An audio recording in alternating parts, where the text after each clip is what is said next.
في واحد الليلة باردة ومظلمة في الدار البيضاء، وبالضبط في سنة 2006 فاقت المدينة على وقع جريمة غريبة هزات المشاعر وخلطات الأوراق للبوليس. البداية كانت في دار مهجورة، بلاصة اللي الناس كيخافوا يدوزوا من حداها حتى بالنهار، فما بالك بالليل. تما لقاو جثة ديال شاب معروف باسم الروخو. هاد الروخو ما كانش إنسان عادي، كان واحد من دوك اللي كيجريو الدم في العروق غير بالشوفة فيهم، صحيح وقوي ومعروف بالسوابق ديالو. ولكن المنظر اللي لقاو عليه الجثة كان كيقول العكس تماما. الروخو كان معلق، بين فيها انتحار، ولكن عينيه كانوا جاحظين ومفتوحين، كأنهم شافوا شي حاجة مرعبة قبل ما تطلع الروح. البوليس في الأول قالوا هذا راه انتحار عادي وسدوا الملف، ولكن تقرير الطب الشرعي قلب الطاولة. التقرير قال باللي نسبة الأدرينالين في دم الروخو كانت طالعة لواحد درجة خيالية، درجة ما يمكنش يوصل ليها الإنسان إلا إذا كان قدامه الموت كيتجسد في أبشع صورة. والأكثر من هذا، الجسم ديالو كان منهار وضعيف بزاف، بحال يلاه شي حاجة كانت كتاكل فيه من الداخل لمدة طويلة.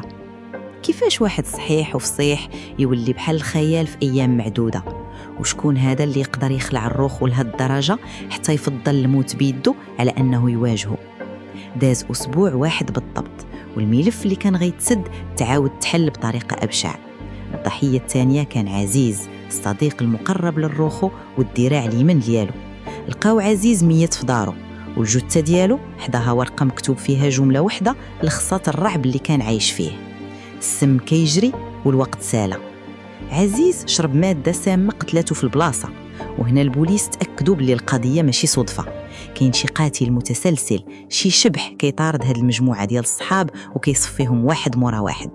ولكن شكون هذا اللي عنده القدرة والجرأة يتحدى أخطر المجرمين في كازا؟ تحقيقات بينات بلي المجموعة كانت كتكون من 4 ديال الأشخاص: الروخو وعزيز اللي ماتوا، وبقاو 2 آخرين، كريم وسيمو. البوليس جابوا هاد الجوج للتحقيق، وكانوا كيتسناو يشوفوا وحوش بشرية بحال صحابهم، ولكن الصدمة كانت قوية. دخلوا عليهم 2 أشباح، هياكل عظمية كتمشى على الأرض، وجوههم صفرة وعينيهم غارقين بحال شي حفرة، والرعب كيقطر من جلدهم.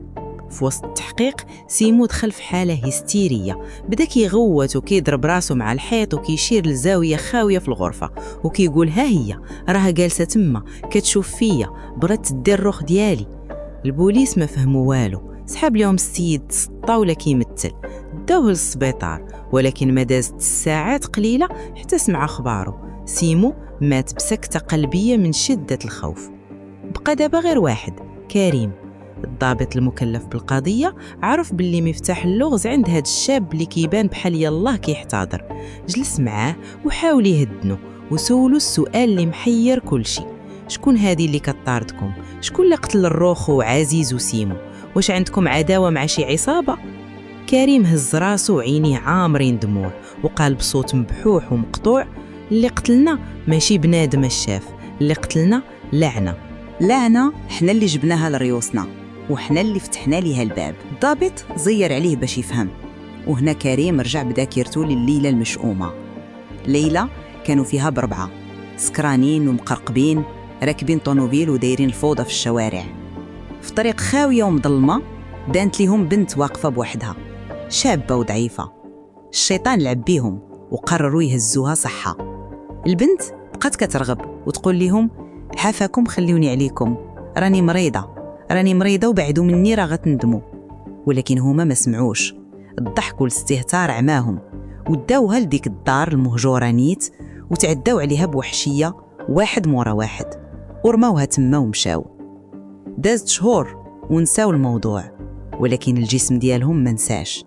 واحد النهار عزيز مشى يدير شهادة طبية على ود شي مضاربة، والطبيب شك في شي بقعة غريبة في فمو، طلب منه تحاليل مستعجلة، والنتيجة كانت الصاعقة. عزيز خبر صحابه وكلهم مشاو يجريو يديروا التحاليل، والنتيجة كانت وحدة عند 4 بيهم. ديك البنت المسكينة اللي تعداو عليها كانت كتحاول تحميهم من راسها، كانت كتقول ليهم راني مريضة، ماشي باش تهرب ولكن باش تحذرهم.